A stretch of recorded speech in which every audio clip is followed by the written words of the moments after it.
स्थानिक निवडणुकांची रणधुमाळी सुरू झाली आहे. पाहूयात त्या संदर्भातल्या टॉप 9 बातम्या.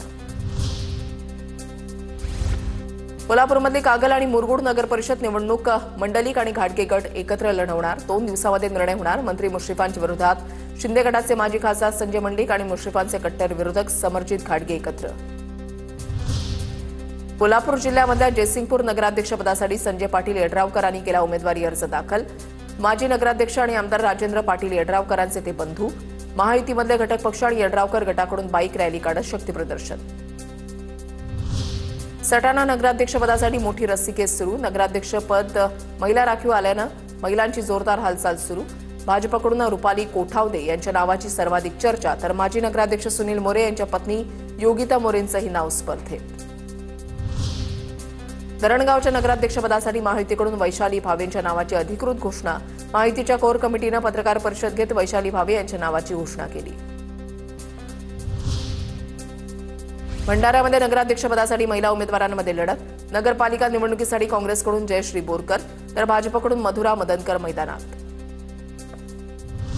भंडाऱ्यामध्ये ठाकरेंच्या शिवसेनेची स्वबळावर लढण्याची तयारी. प्रदीप खोपडे यांचा इशारा.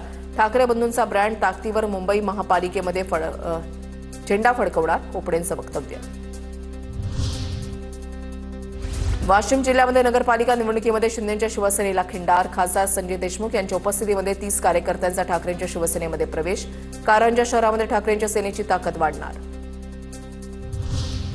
गोंदियामध्ये कालपासून उमेदवारी अर्ज दाखल करण्याच्या प्रक्रियेला वेग. नगर परिषद आणि नगरपंचायत निवडणुकीसाठी शुक्रवारी 4ही क्षेत्रात एकूण 48 उमेदवारांनी अर्ज दाखल केले. गोंदिया नगर परिषदेमध्ये सर्वाधिक 39 अर्ज दाखल. बारामती नगराध्यक्षपदासाठी बसपाचे उमेदवार काळूराम चौधरींचा प्रचार सुरू. प्रत्येक कुटुंबाला 10,000 आणि मागेल त्याला 1 BHK देण्याचं आश्वासन. स्थानिक स्वराज्य संस्था निवडणुकीसाठी आता अर्ज दाखल व्हायला सुद्धा सुरुवात झालेली आहे. पाहूयात त्या संदर्भातल्या टॉप 9 बातम्या. आगामी निवडणुकांसाठी इच्छुक उमेदवारांना अर्ज दाखल करण्यासाठी ऑफलाईनसह आता ऑनलाईन सवलत. दरम्यान रविवारी सुद्धा उमेदवारांचे अर्ज स्वीकारले जाणार. राज्य निवडणूक आयोगाकडून सूचना जारी. रत्नागिरीमध्ये नगरपालिका आणि नगरपंचायत निवडणुकीमध्ये उमेदवारांना दिलासा. रविवारी सुद्धा उमेदवारांचे अर्ज स्वीकारले जाणार. ऑनलाईन संगणक प्रणालीच्या तांत्रिक अडचणी लक्षात घेता आयोगाचा मोठा निर्णय. चिपळूण नगर परिषद निवडणुकीसाठी ठाकरे शिवसेनेकडून आमदार भास्कर जाधवांची कन्या कांचन शिंदेंचा अर्ज दाखल. निवडणूक चुरशीची होणार असल्याचा अंदाज. हिंगोलीमधल्या कळमनुरी नगर परिषदेसाठी आमदार संतोष बांगरांच्या उपस्थितीमध्ये 20 उमेदवारांचे अर्ज दाखल. नगराध्यक्षपदासाठीच्या उमेदवार आश्लेषा चौधरींसह 20 उमेदवारांचा जोरदार शक्तीप्रदर्शन करत अर्ज दाखल.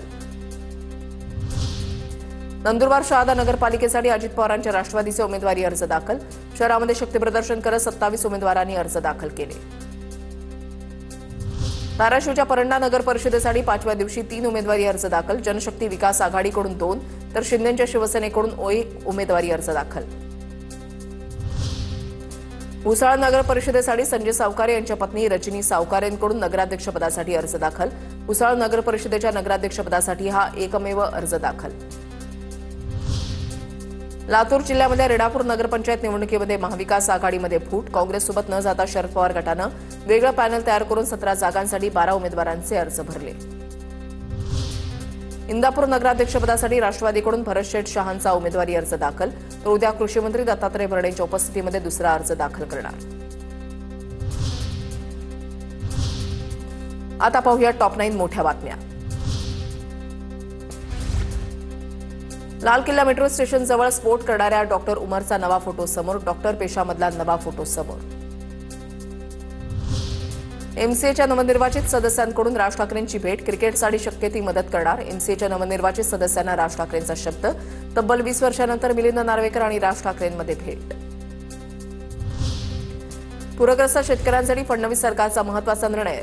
खरडलेल्या शेतजमिनीसाठी मोफत माती, गाळ, मुरुम मिळणार.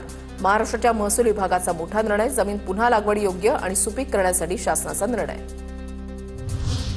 लालपरी लवकरच नव्या वेळापत्रकानुसार धावणार. एसटी महामंडळाच्या बस गाड्यांच्या वेळापत्रकामध्ये बदल केला जाणार. 1 जानेवारीला नवं वेळापत्रक जाहीर केलं जाईल. नागपूर हिवाळी अधिवेशनासाठी विधिमंडळ सचिवालयाचं कामकाज 28 नोव्हेंबरपासून सुरू होणार. अधिवेशन संदर्भातील व्यवस्थेचा आढावा घेण्यात येणार. सरकारी जमिनीची दस्त नोंदणी नाकारा.